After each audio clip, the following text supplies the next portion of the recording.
Apocalipsis capítulo 20, versículos del 1 al 3.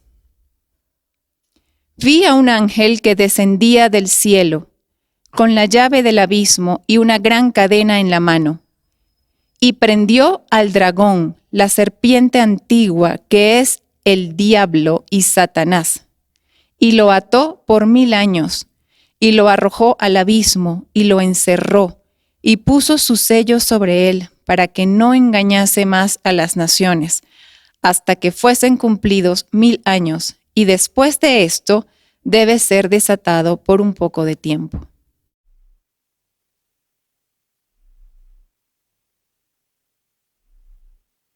Llegamos al capítulo 20 del libro de Apocalipsis y prácticamente estamos en la recta final de la reflexión o una primera reflexión, primer vistazo a este libro.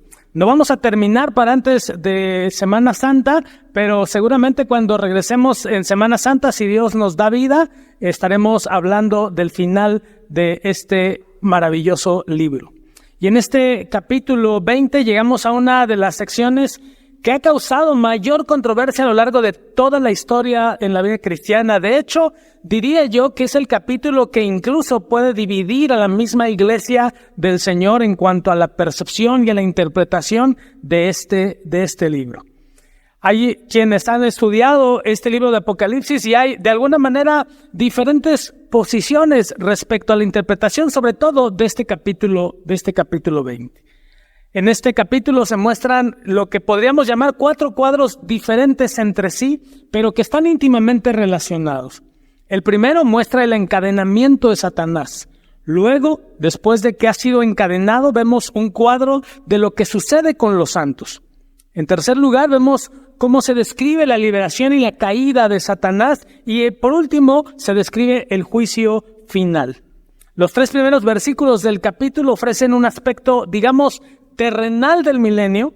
En el segundo segmento del versículo 4 al 6 se describe un aspecto celestial de este mismo periodo.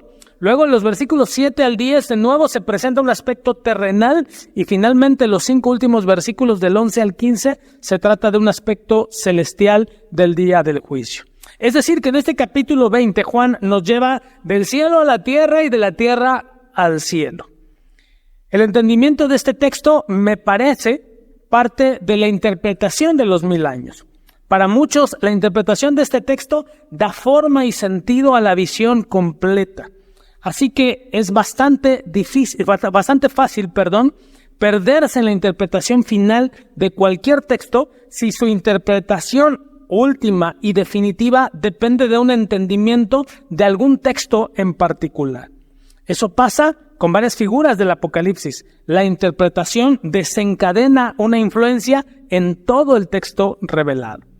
En general, hay 3 formas de entender lo que se denomina aquí los 1000 años del Apocalipsis. Y dentro de cada una de estas 3 interpretaciones, cada una tiene sus variantes, además, que se encuentran entendidas en las diferentes tradiciones cristianas. No voy a entrar en la discusión completa de estas 3 formas de verlo, solo lo mencionaré y diré cuál sería la postura en la cual me parece existe consistencia al entender el libro de Apocalipsis. La primera interpretación es la que se denomina el premilenialismo, el cual afirma que los 1000 años, estos 1000 años de este capítulo que acabamos de leer, deben ser tomados de manera literal. Esa es una interpretación. Una segunda interpretación del milenio es el postmilenialismo, que significa básicamente que Cristo vendrá después de esos 1000 años. Es decir, los 1000 años son literales y después de esos 1000 años vendrá Cristo. Y la tercera forma de entender el milenio es el amilenialismo. Y esta es la postura que como iglesia reformada adoptamos. Y en esta interpretación, lo que se considera como se entiende el milenio es específicamente como un símbolo que es totalmente consistente, creo yo, con toda la interpretación de los 19 capítulos anteriores que ya hemos revisado. sin considerar la existencia en esta postura, no considera la existencia de una edad dorada, como podríamos decir, de 1000 años, antes o después del retorno de Cristo. Nuestra tarea entonces es buscar el sentido del milenio como un símbolo estrictamente bíblico y no adivinar o vaticinar el futuro. Ustedes han escuchado muchas personas que hablan sobre el libro de Apocalipsis y hay un encanto en adivinar quién es la bestia, quién es el imperio, quiénes son los personajes y de hecho en qué tiempos el Apocalipsis dice que van a suceder las cosas. En eso hay una enorme atracción. Esta postura, la postura amilenialista, rechaza contundentemente entender el reinado de Dios solamente en un sentido estrictamente futuro. Lo que nosotros entendemos es que Satanás ha sido vencido en la cruz, ya ha sido atado, es lo que se insiste en el capítulo 19. Hablar entonces del reino de Dios significa referirnos a un reino ya presente a partir de la obra de Jesucristo, y de ese reino eterno y consumado es justo donde nosotros vivimos. Consideramos entonces en esta postura que la segunda venida de Jesucristo será precedida por la predicación del evangelio en todo el mundo, de ahí la necesidad de llenar hoy, en este momento, las redes de la gloria del Señor, pero además precedida de la gran tribulación, la gran apostasía y la llegada del anticristo, lo cual nosotros ya hemos revisado. Todo esto tiene que ver también con la resurrección de los muertos y el juicio general. Con todo esto, entonces lo que Apocalipsis nos enseña es que se instaurará la nueva tierra y los nuevos cielos como una consumación final, definitiva del reino de Dios. Respecto al milenio, nosotros debemos seguir afirmando lo mismo que a lo largo de todo el libro, y ahí es donde tenemos que tener consistencia. El reinado de Dios es un reinado futuro que está teniendo lugar ya desde ahora, aquí y ahora. Nada puede dejarse solo por lo que vendrá, sino que en realidad Apocalipsis nos muestra un futuro que ya está sucediendo en este momento. Para nosotros, desde la perspectiva de Apocalipsis, el presente, el pasado, el futuro son parte de un mismo tiempo en el que lo único que se está esperando es el cumplimiento final, pero ya es en este momento. En el caso entonces del milenio, nosotros hablamos y hemos revisado el texto de Apocalipsis como si el imperio ya hubiera caído y un nuevo reinado ya se hubiese iniciado. Pero solo es posible hacerlo delante de Dios, de alguna manera entendiendo que el imperio ha sido ya derrotado, no de otra manera, sino con la muerte y la resurrección de Jesucristo. El nuevo reinado entonces se ha iniciado y con eso la esperanza del pueblo de Dios permanece y cada día sobreabunda. Así que cuando llegamos a este capítulo, lo que nosotros entendemos es que como pueblo de Dios reinaremos con Él. Revisemos entonces el texto. Del versículo 1 al 3 dice la Escritura en el capítulo 20. Vi a un ángel que descendía del cielo con la llave del abismo y una gran cadena en la mano. Y prendió al dragón, la serpiente antigua que es el diablo y Satanás, y lo ató por 1000 años, y lo arrojó al abismo y lo encerró, y puso sus sellos sobre él para que no engañase más a las naciones hasta que fuesen cumplidos 1000 años, y después de esto debe ser desatado por un poco de tiempo. Lo que algún comentarista dice respecto al milenio es que es necesario, para entender el milenio, imaginar a un mundo sin bestia. ¿Te lo podrías imaginar? Un mundo sin imperio, sin poderosos, sin corruptos, sin provocadores de muerte. Eso sería realmente un mundo ideal, un mundo utópico. El dragón ahora está solo, según lo que aparece a partir del capítulo 19.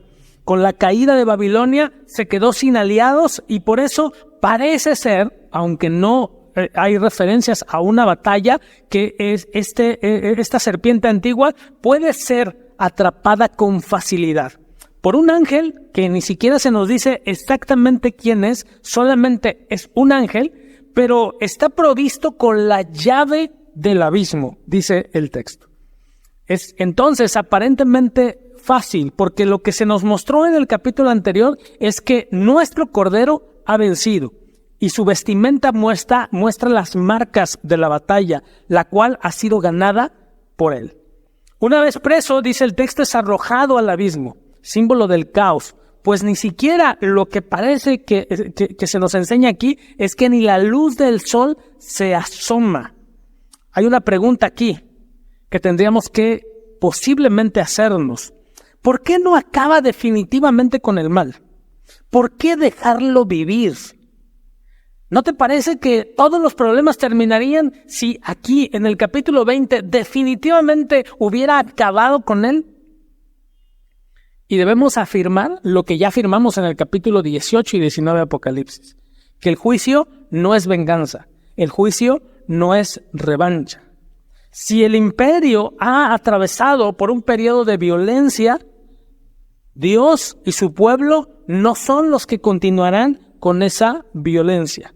Satanás en este caso es limitado y confinado para su final, para que en ese final sea sujetado completamente.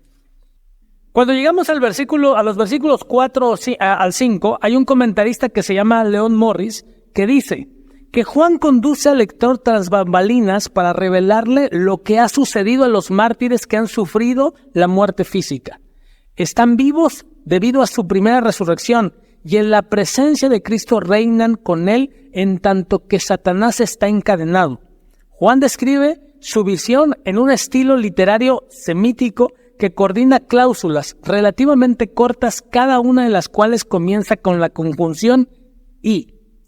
Así que leemos: y vi tronos, y se sentaron sobre ellos los que recibieron facultad de juzgar, y vi las almas de los decapitados por causa del testimonio de Jesús y por la palabra de Dios, los que no habían adorado a la bestia ni a su imagen, y que no recibieron la marca en sus frentes ni en sus manos, y vivieron y reinaron con Cristo 1000 años.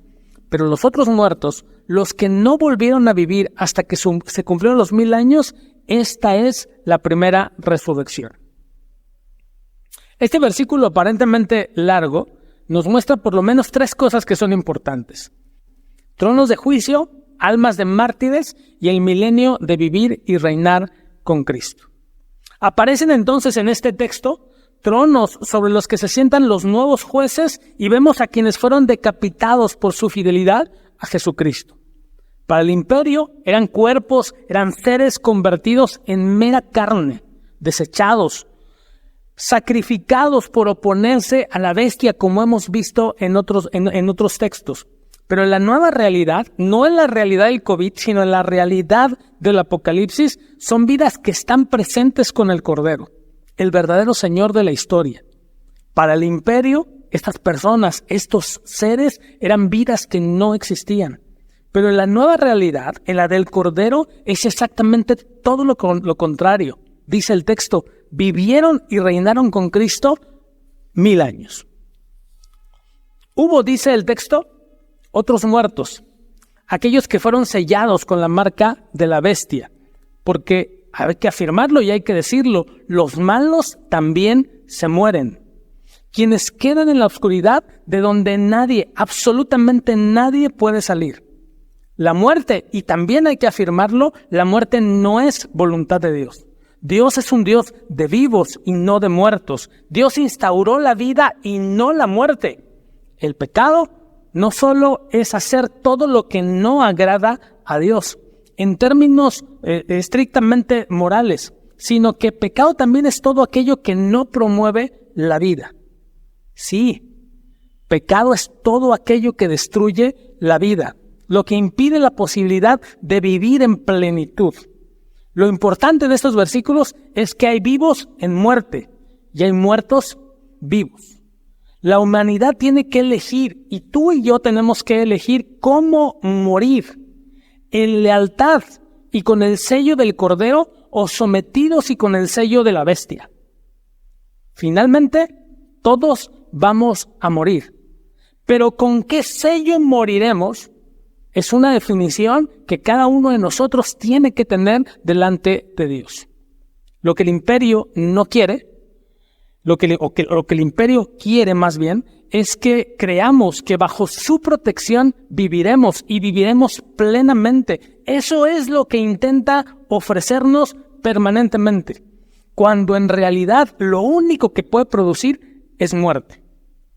A diferencia y en contraste, la promesa del Cordero es vivir. Aunque el mundo piense que arrebata nuestra vida, Jesucristo dice, el que cree en mí, aunque esté muerto, vivirá. La promesa del imperio es completamente diferente a la promesa del Cordero. Los santos, dice este texto, viven y reinan con Cristo por 1000 años. Pero, ¿dónde está Cristo? Evidentemente, a la diestra de nuestro Padre. Está en el cielo, donde está sentado en su trono y donde reina. Le ha sido dada toda la autoridad para reinar, como dice el texto de Mateo, en el cielo y en la tierra. Y todos los santos redimidos del pecado y de la muerte que están en su presencia, están sentados en tronos celestiales y tienen el privilegio no solo de verle, no solo de adorarle, sino también de reinar junto con él en el cielo. El siguiente versículo aparece una bienaventuranza que no podemos pasar desapercibida. Dice la Escritura: bienaventurado y santo el que tiene parte en la primera resurrección. La segunda muerte no tiene potestad sobre estos, sino que serán sacerdotes de Dios y de Cristo y reinarán con él 1000 años. Los que han permanecido fieles hasta la muerte, según el texto apocalíptico, son aquellos que reinarán. Insiste el texto que además son sacerdotes con él y gozarán de la presencia permanente de Dios. Diríamos, eso es vida. En contraste, los fieles a la bestia experimentan perpetua ausencia de Dios. Y diríamos, eso es muerte. Todos vamos a experimentar la muerte, pero atentos, la muerte no vence a aquellos que han sido rescatados por Cristo. Solo aquellos quienes hemos sido fieles al proyecto del Cordero hemos de morir solamente una vez. La muerte, amado hermano, la muerte en cualquiera de sus formas no es quien absorbe la vida del creyente. De ahí que haya expresiones desafortunadas aún dentro del mismo pueblo de Dios. Seguro tú lo has escuchado. Perdió la batalla contra el cáncer. Se lo llevó el COVID. Los muertos en Cristo, insiste el libro de Apocalipsis, resucitaremos. La primera resurrección en realidad es un tiempo simbólico del Mesías. 1000 años en que el pueblo de Cordero ha de gobernar junto al Señor. La muerte segunda será aquella que venga después del juicio, en donde se expondrán aquellos que vivieron y aquellos que están justamente con el Señor, que aún aparentemente estando muertos, están vivos. Y entonces, la segunda muerte, dice el texto, no tiene poder sobre los redimidos. Repito, la segunda muerte no tiene poder sobre los redimidos. Si bien tú y yo, si es que Jesucristo no viene antes, experimentaremos la muerte no es la que ha tomado nuestra vida. Ha sido el Señor el que tomará tu vida y mi vida. Aquí entonces, 1000 años es una expresión de este tiempo de plenitud, donde se volverán a restaurar las condiciones iniciales de la creación. Así como leemos en Génesis que era el paraíso, así es como entonces en estos 1000 años vendrán estos días perfectos y plenos. A la figura de la maldad se le dejaba actuar, según el texto, en 3 días y medio. Pero Cristo y su pueblo reinarán por un tiempo indefinido, pero además por un tiempo pleno, lo que aquí se denomina 1000 años. Estas son expresiones meramente simbólicas. Nosotros sabemos que el Cordero ha triunfado, también sabemos, vemos y vivimos los efectos del mal que sigue vigente, de las injusticias, de la violencia que sigue incrementándose conforme avanza el declive de la humanidad. por lo que el pueblo de Dios necesita un astrolabio que le ayude a orientarse, a caminar y a resistir. Es cierto que el milenio aparece como futuro, pero es una invitación para vivir lo que muchos comentaristas dicen la utopía. Es decir, este sistema ideal de gobierno en manos del Señor de la historia, donde viviremos esa sociedad perfecta y justa, donde todo discurre sin conflictos, pero también en armonía. La figura del milenio ayuda a mirar con esperanza el presente.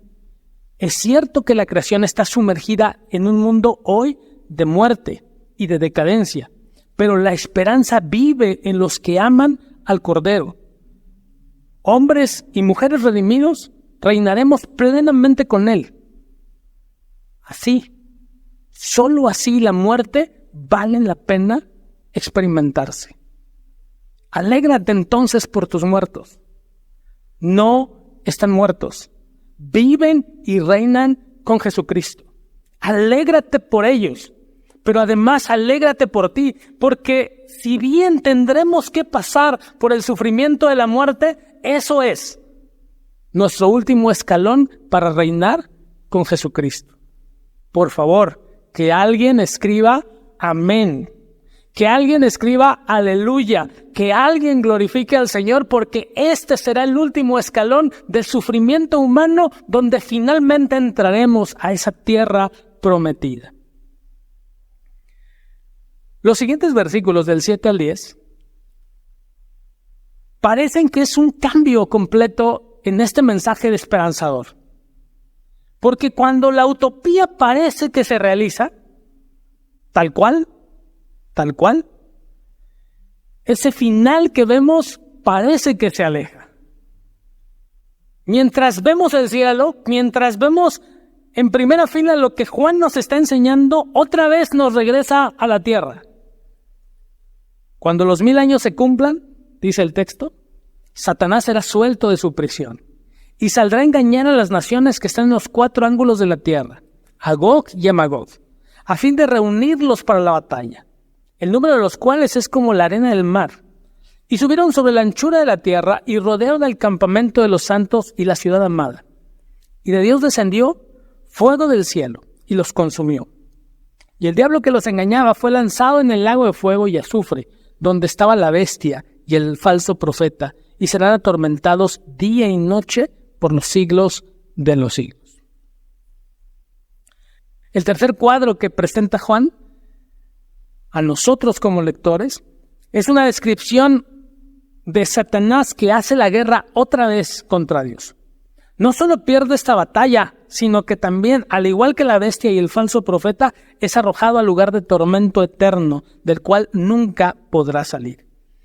Es el primer miembro del trío, porque finalmente Satanás, como padre de mentira, es el instigador. Pero en este caso, es el último del trío, porque debe darse cuenta de que como el peor de los tres es incapaz de eludir el castigo de Dios, el castigo que Dios le ha reservado. Satanás, dice el texto, es soltado de su prisión para engañar a las naciones que están en los 4 ángulos de la tierra. Es decir, a todo el mundo que quiere escuchar su discurso y dejarse sorprender por sus ficciones y por su aparente magia.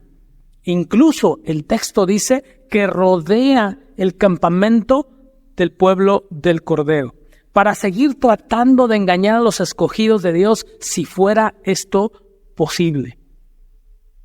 Otra vez, Juan nos lleva al momento del Éxodo, nos lleva a este momento donde el pueblo vivía en tiendas, y lo que ve Juan es que el pueblo aún sigue viviendo en tiendas.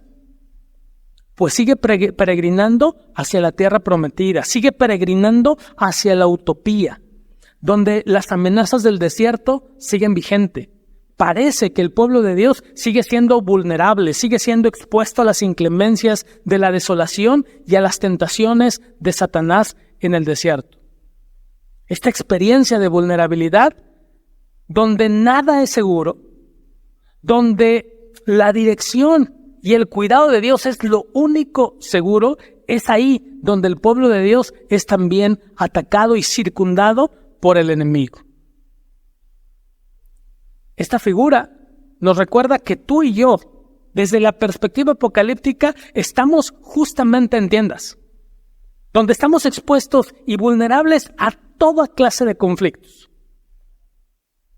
Y si hay algo que tendríamos que agradecer a la pandemia, es que nos regresó a esta realidad. Antes de la pandemia, muchos, incluso los creyentes, nos sentíamos seguros, nos sentíamos fuertes, nos sentíamos verdaderamente seres casi heroicos. Pero cuando viene la pandemia se descubre nuestra vulnerabilidad. Se descubre que somos seres que podemos sentir temor, que somos personas frágiles, que es muy fácil llevarnos a la desolación. Así que en medio de esta circunstancia, lo único seguro no es la tienda ni es el desierto. Lo único seguro es el cuidado de Dios sobre su pueblo. Y entonces nos regresa Juan al momento del Éxodo y nos regresa a recordar el cuidado de Dios sobre su pueblo. Un cuidado que se manifiesta de una manera milagrosa.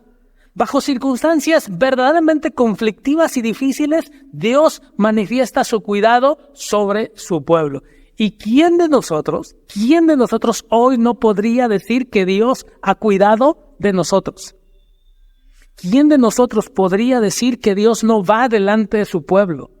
¿Quién de nosotros no puede decir que Dios va señalándonos el camino? Dios cuida a su pueblo, pero no solo a su pueblo, sino que lo refiere en este texto como su ciudad amada, donde viven sus escogidos, quienes son defendidos por Él. Y no hay armas, el texto enseña que no hay armas que tú y yo tengamos que esgrimir. No hay armas y no hay violencia que nosotros tengamos que responder. Lo único que tenemos que hacer es poner nuestra confianza en Dios, quien es nuestro defensor. Leyendo atentamente el texto verás que no hay batalla. El fuego cae del cielo sobre el ejército que amenaza al pueblo del Cordero y Satanás es lanzado al abismo. No hay armas que se tengan que tomar. No hay ni siquiera una batalla que se tenga que enfrentar. Por eso es que en el capítulo anterior solamente el Cordero es el único que lleva su traje manchado. Es el único que escurre en sangre, porque es el único que defiende a su pueblo. Es el único que entra en batalla. El pueblo no debe sentirse de ninguna manera abandonado. Es Dios, es su Cordero quien lo defiende bajo cualquier circunstancia. Satanás es y será derrotado para siempre. El último mar es abierto para poder entrar en la última realidad histórica. Un estado en el que no hay reino ni gobierno, sino un pueblo pleno, en donde la creación es revitalizada por el Señor. Y es aquí donde el pueblo llega y alcanza la utopía. Ese anhelo y ese deseo esperanzador por llegar a la plenitud de los tiempos donde solamente Jesucristo puede reinar. Si bien parece que Apocalipsis 20 nos regresa al principio, lo que Apocalipsis 20 nos dice es que el final se acerca y que la esperanza del pueblo que camina en el desierto es una esperanza que solamente está en su Señor, el cual no solo es Señor de la historia, sino es su defensor, es su protector y es su cuidador. Y es aquel que llevará a su pueblo hasta el final de los tiempos a la plenitud absoluta. ¿Tendremos que seguir en un tiempo de dificultad? Tendremos que seguir en un tiempo de dificultad. ¿Será un tiempo difícil de caminar? Será un tiempo difícil de caminar. Pero no pierdas la esperanza. No hay posibilidad. No existe la posibilidad de que te pierdas. El Señor te ha alcanzado y el Señor no pierde nada que está en su mano. Así que, ánimo, caminemos, sigamos adelante. El camino está trazado por el Señor. No te desanimes. que tus rodillas no tiemblen, que tus pasos de ninguna manera se queden atrás. Es tiempo de seguir adelante, porque nuestra redención completa está mucho más cerca de lo que imaginas. Que el Señor siga bendiciendo a su pueblo.